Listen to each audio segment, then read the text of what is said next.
The Battle of Marathon is one of history's most famous military engagements. It is also one of the earliest recorded battles in history. Their victory over the Persian invaders gave the fledgling Greek city-states confidence in their ability to defend themselves and belief in their continued existence. In September of 490 BC, a Persian armada of 600 ships disgorged an invasion force of approximately 20,000 infantry and cavalry on Greek soil just north of Athens. Their mission was to crush the Greek states in retaliation for their support of their Ionian cousins who had revolted against Persian rule. Undaunted by the numerical superiority of the invaders, Athens mobilized 10,000 hoplite warriors to defend their territory. The two armies then met on the plain of Marathon, 26 miles north of Athens. The flat battlefield surrounded by hills and sea was ideal for Persian cavalry. And after surveying the advantage that the terrain and size of their force gave the Persians, the Greek generals actually hesitated at first. But just then, one of the Greek generals, Miltiades, made a passionate plea for boldness and convinced his fellow generals to attack the Persians. Miltiades then ordered the Greek hoplites to form a line equal in length to that of the Persians. Then, in an act that his enemy believed to be complete madness, he ordered his Greek warriors to attack the Persian line in a dead sprint. In the ensuing melee, the middle of the Greek line weakened and almost gave way. But just as this happened, the flanks were able to engulf and slaughter the entrapped Persians, and an estimated 6,400 Persians were slaughtered, while only 192 Greeks were killed. The remaining Persians escaped on their ships and made an attempt to attack what they thought was an undefended Athens. However, the Greek warriors, in an incredible feat of pure determination, made an incredible force march back the 26 miles to Athens and arrived in time to thwart the Persians.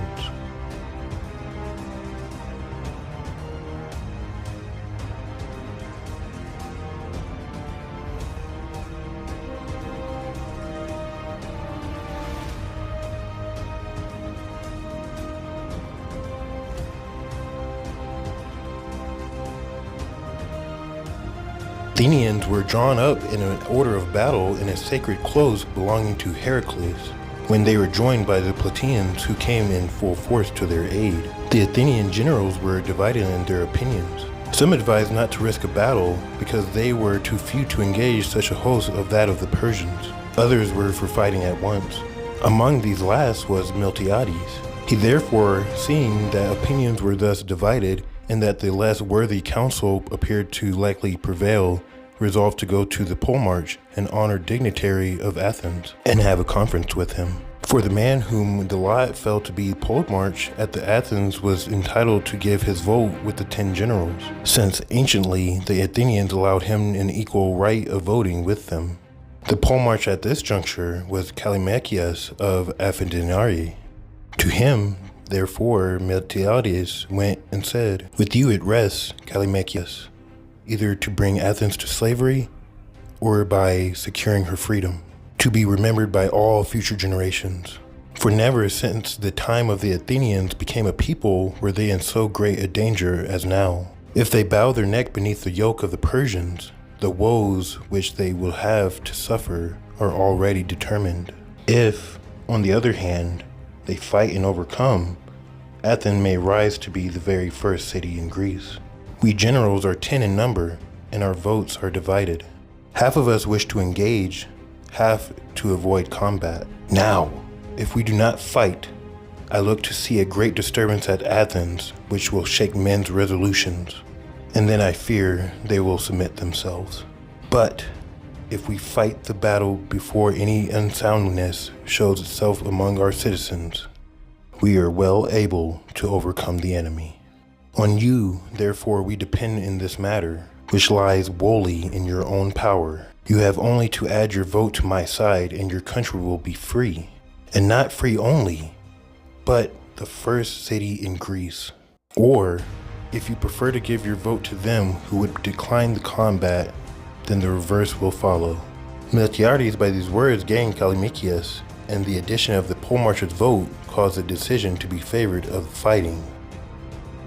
Datis arranged the Greek line of battle that it stretches the length of the opposing and far superior Persian army. Then, much to the surprise of the Persians, he orders the Greek warriors to charge headlong into the enemy line. The Athenians charged the barbarians at a run. Now the distance between the two armies was little short of 8 furlongs. The Persians, therefore, when they saw the Greeks coming at a speed, made ready to receive them, although it seemed to them that the Athenians were bereft of their senses and bent upon their own destruction, for they saw a mere handful of men coming at a run without either horsemen or archers. Such as the opinions of the barbarians, but the Athenians, in close array, fell upon them, and fought in a manner worthy of being recorded. They were the first of the Greeks, so far as I know, who introduced the custom of charging the enemy at a run. And they were likewise the first who dared to look upon the Persian garb and face the men clad in that fashion. Until this time, the very name of the Persians had been a terror to the Greeks to hear. The two armies fought together on the plain of Marathon for a length of time. And in mid-battle, the barbarians were victorious and pursued the Persians into the inner country. But on the two wings of the Athenians and the Plataeans defeated the enemy. Having so done, they suffered the routing barbarians to fly at their ease, and joining the two wings in one, fell upon those who had broken their own center and fought and conquered them.